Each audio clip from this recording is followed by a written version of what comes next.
কদরের রজনী পাওয়ার পরেও ওই সন্তান আল্লাহর কাছে মাপ পায় না যে পিতামাতার সাথে খারাপ ব্যবহার করে, ধমক দিয়ে কথা বলে, জাড়ি মেরে কথা বলে, পিতামাতাকে দুঃখ কষ্ট দিয়ে কথা বলে। এরকম সন্তানের দোয়া আল্লাহ কবুল করেন। হাদিসের ভিতরে যাদের কথা পাওয়া যায় এদের মধ্যে অন্যতম হচ্ছে মা বাপকে যারা কষ্ট দিয়ে কথা বলে, আল্লাহ পাক এদের দোয়াটা কবুল করেন না। মা বাপকে যারা কষ্ট দিয়ে কথা বলে, আল্লাহ পাক এদের ভাগ্য পরিবর্তন করেন না। 5টা কারণে ভাগ্য পরিবর্তন হয়। আল কাদরু কাদরান, ভাগ্যটা আল্লাহ তাআলা ফিক্সড করে রেখেছেন। কলমটার কালি শুকিয়ে গিয়েছে, জাফাল কলম, কলমের কালি শুকিয়ে গিয়েছে। তারপরেও আল্লাহ রাব্বুল আলামিন 5 কারণে ভাগ্য পরিবর্তন করে থাকেন। 1 নাম্বার কারণ হচ্ছে বিররুল ওয়ালিদাইন, পিতামাতার সাথে সৎ আচরণ করেন, সুন্দর ব্যবহার করেন, হাসি দিয়ে কথা বলেন। ঢাকায় আছেন, একটু ফোন নিয়ে মা বাপকে ফোনে একটু খবর নেন, মা বাবার সাথে ভিডিও কলে একটু কথা বলেন, একটু ফোনে জিজ্ঞাসাবাদ করেন। এমন দিন আসবে আপনি খুঁজবেন আর এই দিনটা পাবেন, একসাথে আর ইফতারি করা হবে না। এই জন্য মা বাপের অন্তত খবর নেন, ভাগ্য পরিবর্তন হবে। 2 নম্বরে দোয়া বেশি বেশি করবেন। এই শেষ বেজর রাতে দোয়া বেশি বেশি করেন। ভাগ্য পরিবর্তনের জন্য দোয়া করা দরকার। লা ইয়ারুদ্দুল কাদা ইল্লা দুআ, দোয়া ছাড়া ভাগ্য পরিবর্তন হয় না। 3 নম্বরে ভাগ্য পরিবর্তন হয় সিলাতুর রহিম, আত্মীয়তার সম্পর্ক জোরদার করার কারণে ভাগ্য পরিবর্তন হয়। এজন্য আত্মীয়তার সম্পর্ক বৃদ্ধি করুন।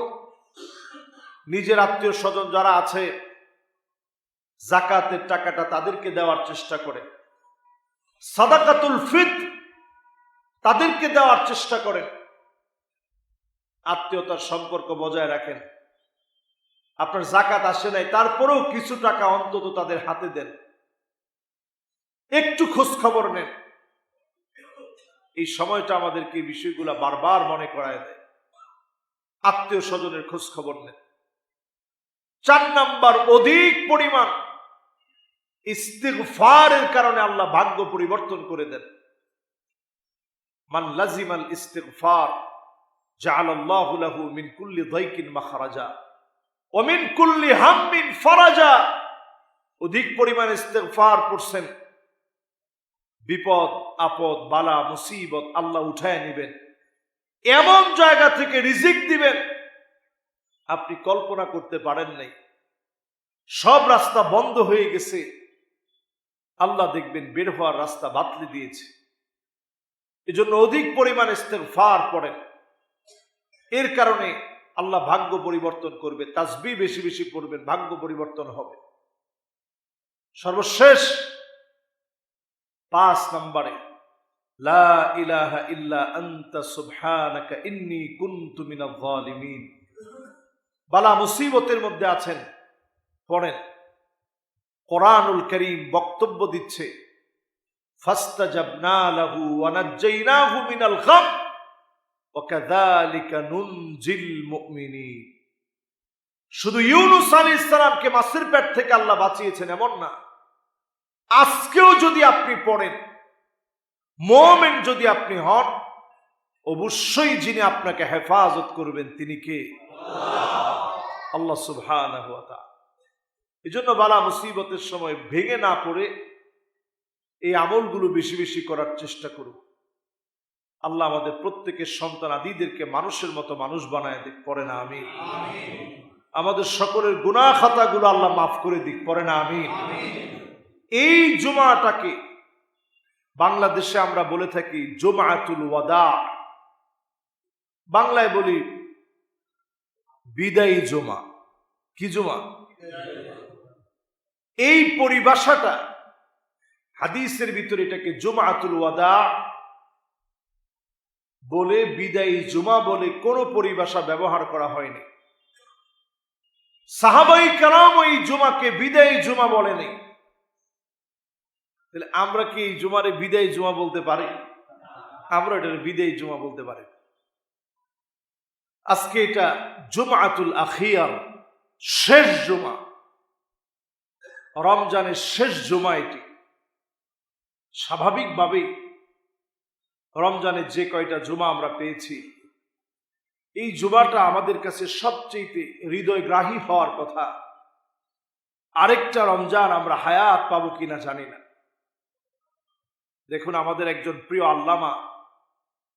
আল্লামা লুৎফুর রহমান রহমতুল্লাহ আলাইহি দুনিয়া থেকে চলে গেছেন। উনার যত বক্তব্য আপনারা শুনছেন, ওই বক্তব্যের পিছনের কারিগর ছিল এখানে বসা রুবেল। আজকে আমাদের মসজিদে আসছে, আমার সাথে অনেক আগ থেকে খুব সম্পর্ক। সে এখানে বসা আছে, কত আলোচনা উনি করলেন। আজকে উনি কবরে ঘুমায় আছে। জীবনের শেষ সময়টাতে উনি প্রায় বলতেন যে আমার ভিসার মেয়াদ মনে হয় শেষ হয়ে গেছে, এই রমজান মনে হয় আমি পাবো না। সত্যি তিনি এই রমজানটা পান নাই, চলে গেছেন। একটু চিন্তা করেন তো দেখি, উনার কথাটা যেমন সত্য হয়ে গেছে, এমন সত্য তো হয়ে যেতে পারে আগামী রমাদান আসবে, আমি আপনি থাকবো না, অন্ধকার কবরে চলে যাব। আমার মৃত্যুর অনেকগুলো দিন পার হয়ে যাবে, মানুষ মনেও রাখবে না আমি চলে যাব, অন্ধকার কবরের বাসিন্দা হয়ে যাব। আন্নাসু ফিল কবরি কাল গরিকি ফিল বাহর। সমুদ্রের ভিতরে সাঁতার না জানলে যেমন অসহায়, অন্ধকার কবরে মানুষ এর চাইতে বেশি অসহায় হয়ে যাবে। আউয়ালু মানজিলিন মিন মানাজিলিল আখিরাহ। আখিরাতের প্রথম ধাপের নাম হচ্ছে কবর। সেই কবর আমাকে আপনাকে প্রতিনিয়ত ডাকতেছে। হাদিমুল লাজ্জাত, জীবনের স্বাদগুলা মিটায় দিবে। অনেক পার যে আকাঙ্ক্ষা ছিল মিটে যাবে। সন্তানাদি হাউমা করে পাশে কাঁদবে, শুভাকাঙ্ক্ষীরা পাশে দাঁড়ায় দাঁড়ায় কাঁদবে। হাত্তা ইয়াসমা সিমাআন আলাইহি, পায়ের আওয়াজগুলো আপনি শুনবেন, পায়ের আওয়াজগুলা শোনা যাবে। কাউকে আপনি কবরের ভিতরে বসে আটকাতে পারবেন না। প্রশ্নগুলা করা হবে খুব সহজ প্রশ্ন। উত্তর যদি দিতে না পারে, ফায়াদরিবুহু দরবাতাম বিল হাদিদ, লোহার হাতুড়ি দিয়ে এমন ভাবে পিটানো হবে, ব্যক্তি জোরে জোরে চিৎকার করবে। কুল কায়নাত তার চিৎকার শুনবে। ইল্লা সাকালাইন, দুইটা সৃষ্টি শুনবে না। এক হচ্ছে মানুষ আর আরেক হচ্ছে জিন। এই দুইটা সৃষ্টি আমরা শুনতে পারি না, আর সবাই শোনে।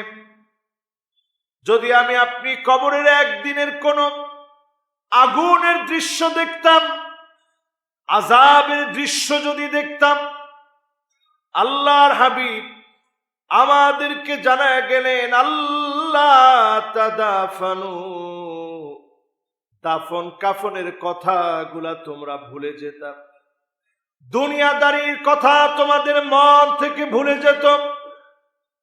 এক মুহূর্ত কবরের আযাব যদি আপনি দেখতেন, দুনিয়ার সব শখ আহ্লাদগুলো আপনার কাছ থেকে দূরে চলে যেত। প্রতিনিয়ত আল্লাহ আমাদেরকে ডাকেন, কবরের প্রস্তুতি নিতে বলেন। এই কবরের প্রস্তুতি যারা নিবে, নামাজের দিকে প্রতিনিয়ত প্রথম কাতারের দিকে তারা দৌড়ে আসবে, হামাগুড়ি দিয়ে হলেও তারা আসবে।